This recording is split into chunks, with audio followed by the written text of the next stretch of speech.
Avui fem una recepta molt senzilla, com són els orecchietti al pesto. El que passa que té la peculiaritat de que el pesto és de festucs, de pistatxos, en comptes de pinyons. I clar, la cosa varia considerablement. Però bé, el mètode d'elaboració és super senzill, és triturar els elements del pesto.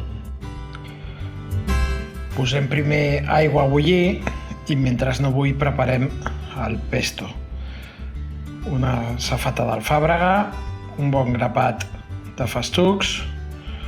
Jo només poso un gra d'all i li trec el cor de dintre i una bona quantitat de formatge ratllat. Ho faig tot avui, una mica per equilibrar elements. Si ara veig que m'ha quedat massa líquid, doncs hi poso una mica més de formatge ratllat. Si em queda massa espès, hi afegeixo més oli.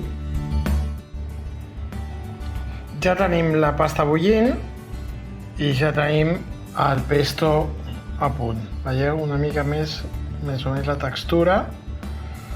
A mi m'agrada així. Primer m'ha quedat una mica massa espessa i he afegit una mica d'oli. I ara ho tinc al punt. I un cop bullida la pasta, la barregem de la mateixa olla amb el pesto i ho servim. Podem acompanyar-ho amb més formatge ratllat si volem.